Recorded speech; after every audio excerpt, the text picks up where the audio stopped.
अस्सलाम वालेकुम दोस्तों, की हाल चाल है। उम्मीद करने तुसीं सारे ठीक ठाक होवोगे। असीं भी अल्लाह के फजल नाल बिल्कुल ठीक ठाक हैं। तो अज की वीडियो है जनाब, एक दोस्त ने बहुत कमेंट किए ने 23 ज़रबे 60 वो प्लाट की साइज़ है उन्होंने यानी कि कमेंट च अपने प्लाट का साइज़ भी दस्या है मैसेज करके। 23 ज़रबे 60 का प्लाट है, वह ग्रे स्ट्रक्चर का तुहानूं अज हिसाब ला के दस्सण लगे हैं।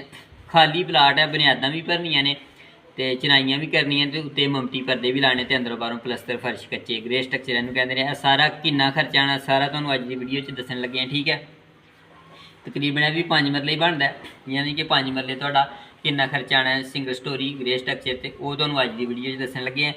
तो सब तो पहले जनाब तुहाडे दोस्तां दा बहुत बहुत शुक्रिया जिन्होंने सानूं फॉलो किया, जेह्ड़े साडे कमेंट करते हैं, लाइक करते हैं, शेयर करते हैं। तो मैनू एक बड़ी खुशी हुई है भी साडे अकाउंट नूं ज़्यादातर जेह्ड़े लोग ने जेह्ड़े मिस्त्री ने मिस्त्रियां दा कम्म करदे ने उन्होंने भी बहुत ज़्यादा मिस्त्रियां ने भी फॉलो किया। मैनू मिले भी ने बजाते खुद, तो उन्होंने आख्या जनाब बहुत अच्छी वीडियो बनाते हो, तो असीं भी मिस्त्रियां दा कम्म करने, तुहाडी वीडियो देख के सानूं भी बड़ा कुछ हासिल होंदा, यानी कि तुसीं गुफ्तगू सही करदे हो ते नाले सानूं साढ़े भी इलम च ना इजाफा होंदा है। ठीक है, तो मैं उन्होंने मिस्त्रियों का बहुत शुक्रिया अदा करना। तो साड़ी नीयत ही है भी असीं जेह्ड़ा कम्म करने वीडियो बनाने का मकसद ही है भी दूसरे तक साडा जेह्ड़ा साढ़े कोल इलम है दूसरे तक पहुँच जाए, तो तुहानूं यानी कि अपने घर ते खर्चा किन्ना आना वो भी आराम नाल तुहानूं मिल जाए। तो एक होर मेरा सवाल है तुहानूं जेह्ड़े व्यूवर साडी वीडियो देखते हैं, तो वीडियो नाले जनाब पूरी देखा करो, हो सकता तुहानूं भी उस कोई ना कोई गल जरूर लभ जाए, पूरी वीडियो जरूर देखा करो।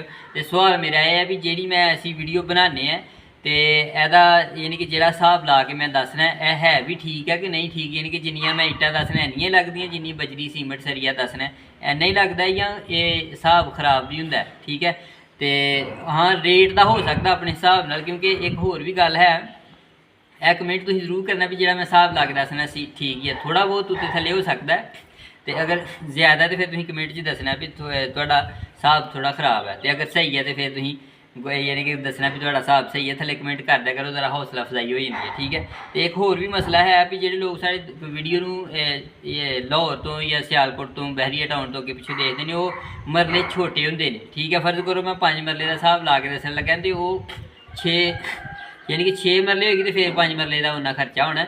उत्थे जेह्ड़े मरले 225 फुट का होंदा उत्थे यह वाला हिसाब नहीं चलना, इन्नियां इट्टां नहीं लगनियां उत्थे, ना ही इन्ना लैंटर का खर्चा होना, ना ही इन्नी मजदूरी होनी है, वो खर्चा घट्ट होंदा, 225 फुट वाला मरला होंदा। ठीक है, तो वीडियो लम्मी ना होए, सब तो पहले शुरू करने जनाब है तुहाडे वास्ते खास वीडियो जिन्होंने मैसेज किया है 23 ज़रबे 60 तुहाडा प्लाट है। 23 ज़रबे 60 होना नहीं, तकरीबन 22 60 या उन्ना होएगा 22.5 59 होएगा, यानी कि 5 मरले बनता पाया 23 ज़रबे 60। चलो तुसीं दस्सिया दा असीं उस हिसाब नाल तुहाडा कम्म बनाया दा जनाब। सब तो पहले तुसीं लिख लो तुहाडी इट्ट किन्नी लगनी है। इट्ट तो जनाब तुहाडी लगनी है 42,000। ठीक है, बुनियादां भी ने उत्ते चिनाई भी है तो उत्ते ममटी परदे भी ने, 42,000 इट्ट लगनी है। इट्ट तुहाडी आनी है 10,08,000 रुपये की। ठीक है, 24,000 रुपये की इस टाइम 1,000 इट्ट है। ठीक है, अज 3 जुलाई तो 2026 है। ठीक है, तो सरिया तुहाडा लगना सारे मकान च बुनियादां च लैंटर च ममटी शमटी च सीढ़ी च 50 मन तुहाडा सरिया लगना, तो 245 रुपये किलो इस टाइम रेट है 1 किलो का, तो 4,90,000 रुपये का तुहाडा सरिया लगना।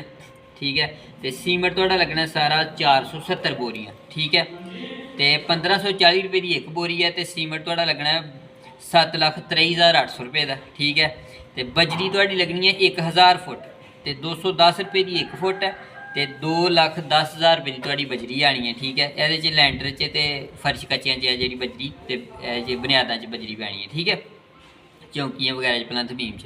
ठीक है, तो रेत तुहाडी लगनी है 18 ट्रालियां, तो 10,000 रुपये की इस टाइम एक ट्राली है, बरसात च महंगी होंदी है। ठीक है, तो 1,80,000 रुपये की तुहाडी रेत है। चगाठां तुहाडियां लगनियां ने 8। ठीक है, तो 70,000 रुपये की तुहाडियां चगाठां ने, 8 दियां 9 भी हो सकदियां 10 भी, अगर तुसीं वाशरूम एक दो ज़्यादा कर लो या कम कर लो, लेकिन 7-8 चगाठां कम से कम लगदियां ने। ठीक है, मैं 8 का हिसाब लाया, तो 8 चगाठां तुहाडियां 70,000 रुपये दियां लगनियां अंदाजन। तो मिट्टी जनाब तुहाडियां बुनियादां च पैनी है 50 ट्रालियां।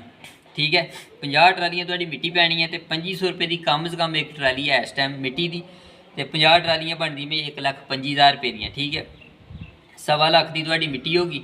ठीक है, तो यह सारा तुसीं जनाब इनू काउंट कर लेना है, वो जमा कर लेना, तो नाले लिख लेना तुसीं भी इट्टां किन्नियां लगदियां, सरिया किन्ना लगदा, सीमेंट किन्ना लगदा, बजरी रेत ते चगाठां ते मिट्टी 50 ट्रालियां, ਇਹ ਤੁਸੀਂ ਲਿਖ ਲੈਣਾ। ਤੇ ਰੇਟ ਤਾਂ ਠਾ ਹੁੰਦੇ ਰਹਿੰਦੇ ਨੇ। ਫਰਜ਼ ਕਰੋ ਤੁਸੀਂ 3 ਮਹੀਨੇ ਬਾਅਦ 4 ਮਹੀਨੇ ਬਾਅਦ ਤੁਸੀਂ ਮਕਾਨ ਬਣਾਉਂਦੇ ਹੋ, ਉਦੋਂ ਸਰੀਆ ਸਸਤਾ ਹੋ ਜਾਂਦਾ ਜਾਂ ਮਹਿੰਗਾ ਹੋ ਜਾਂਦਾ, ਜਾਂ ਇੱਟ ਸਸਤੀ ਜਾਂ ਮਹਿੰਗੀ ਹੋ ਜਾਂਦੀ ਹੈ, ਫਿਰ ਕੋਈ ਲੱਖ 2 ਲੱਖ ਦੀ ਇਹਦੇ ਵਿੱਚ ਹੀ ਯਾਨੀ ਕਿ ਕੀਮਤ 'ਚ ਫਰਕ ਆ ਸਕਦਾ। ਫਰਜ਼ ਕਰੋ ਤੁਸੀਂ 6 ਮਹੀਨੇ ਸਾਲ ਬਾਅਦ ਕੰਮ ਕਰਦੇ ਹੋ, ਤੇ ਇਹ ਇੱਟ ਤੁਹਾਡੀ ਇੰਨੀ ਲੱਗਣੀ ਹੈ। ਪਲਾਟ ਤੁਸੀਂ ਅੱਜ ਲੈ ਲਿਆ ਜਾਂ ਲੈਣਾ ਹੈ ਜਾਂ ਜੋ ਵੀ ਹੈ, ਇੱਟ ਤੁਹਾਡੀ ਇੰਨੀ ਲੱਗਣੀ, ਸਰੀਆ ਤੁਹਾਡਾ ਇੰਨਾ ਹੀ ਲੱਗਣਾ, ਬਜਰੀ ਰੇਤ ਸੀਮਟ ਸਰੀਆ ਇੰਨਾ ਹੀ ਲੱਗਣਾ ਤੁਹਾਡਾ, ਸਿਰਫ ਕੀਮਤ 'ਚ ਫਰਕ ਪੈ ਸਕਦਾ। ਤੇ ਇਹ ਤੁਸੀਂ ਜਮ੍ਹਾਂ ਕਰ ਲਿਆ ਕਰੋ ਤੇ ਗੌਰ ਨਾਲ ਪੂਰੀ ਵੀਡੀਓ ਦੇਖ ਲਿਆ ਕਰੋ, ਤੇ ਫਿਰ ਤੁਹਾਨੂੰ ਮਸਲਾ ਨਹੀਂ ਆਏਗਾ ਇਨਸ਼ਾਅੱਲਾ। ਐਂਡ ਤੇ ਜਨਾਬ ਰਹਿ ਗਈ ਤੁਹਾਡੀ ਠੇਕੇਦਾਰ ਦੀ ਮਜ਼ਦੂਰੀ। ਠੇਕੇਦਾਰ ਦੀ ਮਜ਼ਦੂਰੀ ਬਣਨੀ ਹੈ ਜਨਾਬ 11 ਲੱਖ ਰੁਪਇਆ, ਠੀਕ ਹੈ।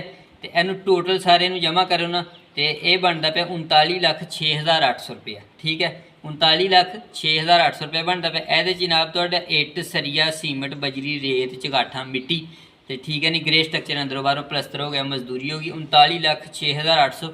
ਇਹਦੇ 'ਚ ਇਲੈਕਟ੍ਰਿਕ ਦਾ ਕੰਮ ਯਾਨੀ ਕਿ ਖਰਚਾ ਨਹੀਂ ਅਸੀਂ ਪਾਇਆ, ਤੇ ਸੀਵਰੇਜ ਦਾ ਪਲੰਬਰ ਦਾ ਖਰਚਾ ਅਸੀਂ ਨਹੀਂ ਪਾਇਆ। ਉਹ ਕੋਈ ਤੁਸੀਂ 2-2.5 ਲੱਖ ਰੁਪਇਆ ਇਜ਼ਾਫੀ ਪਾ ਸਕਦੇ ਹੋ, ਤੇ ਉਹ ਅਸੀਂ ਯਾਨੀ ਕਿ ਉਹਦੇ ਸਾਨੂੰ ਕੰਮ ਦਾ ਤਜਰਬਾ ਨਹੀਂ, ਨਾ ਉਹਦੇ ਰੇਟਾਂ ਦਾ ਪਤਾ, ਨਾ ਅਸੀਂ ਉਹ ਪਾਉਂਦੇ ਹਾਂ ਵਿੱਚ, ਠੀਕ ਹੈ। ਉਹ ਤੁਸੀਂ ਆਪੇ ਹੀ ਐਡ ਕਰ ਲੈਣਾ। ਅੰਦਾਜ਼ਨ 2-2.5 ਲੱਖ ਰੁਪਇਆ ਹੁੰਦਾ, ਤੇ 39,06,800 ਰੁਪਇਆ ਇਹ ਬਣਿਆ ਸਾਰਾ ਹੀ, ਠੀਕ ਹੈ। ਤੇ ਉਮੀਦ ਕਰਨੇ ਆ ਤੁਹਾਨੂੰ ਇਹ ਵੀਡੀਓ ਪਸੰਦ ਆਈ ਹੋਏਗੀ। ਵੀਡੀਓ ਪਸੰਦ ਆਈ ਤੇ ਵੀਡੀਓ ਨੂੰ ਲਾਈਕ ਜ਼ਰੂਰ ਕਰ ਦਿਓ, ਸ਼ੇਅਰ ਜ਼ਰੂਰ ਕਰ ਦਿਓ, ਤੇ ਮਿਲਦੇ ਤੁਹਾਨੂੰ ਫੇਰ ਇੱਕ ਨਵੀਂ ਵੀਡੀਓ ਨਾਲ। ਅੱਲਾ ਹਾਫਿਜ਼।